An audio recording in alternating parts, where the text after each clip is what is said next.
I always considered myself a social drinker. The problem is I was very, very popular and very, very social. So, thousands of friends on Facebook, thousands of followers on Instagram.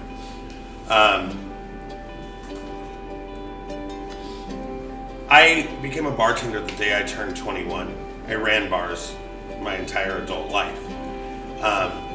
My whole life was constructed around drinking. My housemates were all bartenders. So when it got to the point that I thought I had to hide my drinking, that's when I knew I should have had a problem. And that's when everyone else figured it out. They figured it out days before me. I showed up to work to open my bar one day, and a couple of my friends were there with my bosses. One of my friends handed me 10 intervention letters, and she looked me in the eyes and she told me she missed me. The problem is, she was my housemate, my best friend, and my coworker. So she saw me all day, every day. At that point, my boss at the bar said, I'm not going to try and control anything you do, but I don't want you to come into this bar for at least 90 days. I said, okay. And that first week, I didn't really know what to do. The first person that I called had been one of my drinking buddies, and he had gotten sober about 2 years prior to this. And he and I went out to lunch, and he told me a bunch of stuff. The first powerful thing that he told me was he asked me if my life felt out of control and if I felt worthless. I said I did, and he said, well, that's crap, because for 16 years, you have been managing your money, your time, and everything else around your drinking. So you have that skill set. So that's not an excuse. You just have to figure out something else to budget your time and your money around. And the next thing he told me was a prophecy. He said, you're about to figure out exactly how many drinking buddies you have. That first month was pretty awesome. My friends cleared out the wet bar in our house and filled it with soda and non-alcoholic options. And that first Sunday, they took me out to Extreme Fun Center in the Valley to show me how cool sober life could be. And every day I had people checking on me.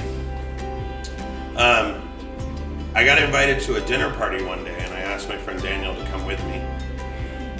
And he came over to my house to pick me up. I didn't have a car. I didn't need one. I took cabs everywhere. There was no point in having a car. We were always going to be too drunk to drive it. And right before Daniel and I were about to leave my house, I got a call from my friend. And she said, don't bother about coming over to the dinner party. I said, okay. Well, social media. All of a sudden, pictures start popping up on Snapchat, Instagram of all the people that are at her house enjoying the dinner party that I was no longer invited to. So I got mad and I asked Daniel to drive me over there. He did, and I think she was a little shocked when she opened the door. And I said, what are you doing? Why couldn't you invite me? She said, well, Candy brought a bottle of wine and we didn't want you to be tempted. And I got really mad, first of all, because if you think I'm going to screw up something I've worked on for a bottle of Yellowtail Chardonnay, you are sadly mistaken. And secondly, I told her that she wasn't responsible for my sobriety, I was. What's in someone else's glass doesn't affect what I'm drinking. And that was one of the first realizations I came to, was that my recovery was my responsibility.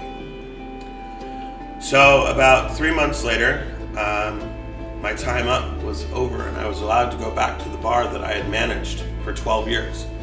The bar that I had worked at, hung out at, my hobbies happened there, my friends were there. That bar was my life. When I got sober, I didn't just lose the place I worked, I lost everything. Everything that was important to me except for my home. And walking in there felt hollow and fake. And at the same time, very, very free. Because all these people came up to me to try to talk to me. And it took me a little bit to realize, you're not tipping me anymore. I don't have to be nice to you. And you were always a jerk. It was only alcohol that I was drinking that ever made you interesting in the first place. And so I started realizing how little friends I actually had, and that was the first part of Matt's prophecy that came true. majority of people that I spent time with were my drinking buddies. The next thing I realized with that prophecy was that I was a social drinker. I was out with a friend on Tuesday afternoon and Tuesday night and Wednesday afternoon and Wednesday night.